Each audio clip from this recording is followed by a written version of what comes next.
अस्सलाम वालेकुम। समीन मोहतरम, हाजिर खिदमत है आज एक नई नज़म के साथ। और मेरी आज की इस नज़म का उन्वान है परदेसियां दे रोले।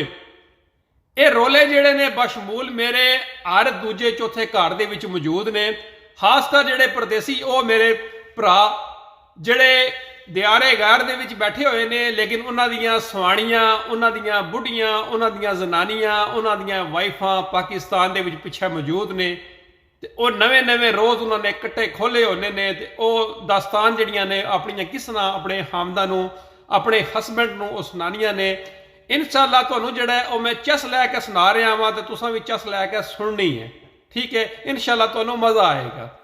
ਕਿ ਪਰਦੇਸਾਂ ਵਿੱਚ ਰਹਿਣ ਵਾਲੇ ਅਸੀਂ, ਪਰਦੇਸਾਂ ਵਿੱਚ ਰਹਿਣ ਵਾਲੇ ਅਸੀਂ, ਕਦੀ ਮਾਂ ਪਿਓ ਆਪਣੇ ਨੂੰ ਭੁੱਲਦੇ ਨਹੀਂ। ਤੇ ਪੁੱਤਰ ਭਾਵੇਂ ਜ਼ਮਾਨੇ ਦੇ ਉਹ ਬਦਮਾਸ਼ ਹੋਣ, ਪੁੱਤਰ ਭਾਵੇਂ ਜ਼ਮਾਨੇ ਦੇ ਉਹ ਬਦਮਾਸ਼ ਹੋਣ, ਕਦੀ ਮਾਂ ਪਿਓ ਦੇ ਅੱਗੇ ਸਿਰ ਚੁੱਕਦੇ ਨਹੀਂ।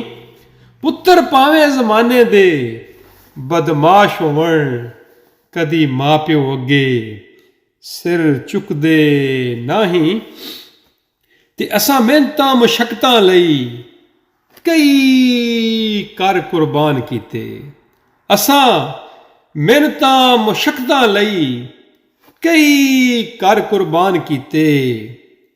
ਤੇ ਖੂਨ ਪਸੀਨਾ ਇੱਕ ਕਰਕੇ ਪੂਰੇ ਕਈ ਫਰਮਾਨ ਕੀਤੇ। ਇਹ ਫਰਮਾਇਸ਼ਾਂ ਜਿਹੜੀਆਂ ਪਿੱਛੋਂ ਆਉਂਦੀਆਂ ਨੇ, ਅਸਾਂ ਮਿਹਨਤਾਂ ਮੁਸ਼ੱਕਤਾਂ ਲਈ ਕਈ ਕਰ ਕੁਰਬਾਨ ਕੀਤੇ।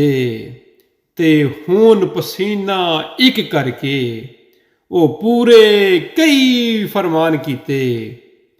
ਤੇ ਕਦੇ ਜਾਈਏ ਵਰਿਆਂ ਬਾਅਦ ਵਤਨਾਂ ਨੂੰ ਅਸੀਂ, ਕਦੀ ਜੇ ਜਾਈਏ ਵਰਿਆਂ ਬਾਅਦ ਵਤਨਾਂ ਨੂੰ ਅਸੀਂ। ਤੇ ਕਈਆਂ ਨੂੰ ਫੇਰ ਮਾਪੇ ਭੈਣ ਭਰਾ ਉਹ ਲੱਭਦੇ ਨਹੀਂ। ਪਰਦੇਸਾਂ ਵਿੱਚ ਰਹਿਣ ਵਾਲੇ ਅਸੀਂ, ਕਦੀ ਮਾਂ ਪਿਓ ਆਪਣੇ ਨੂੰ ਭੁੱਲਦੇ ਨਹੀਂ।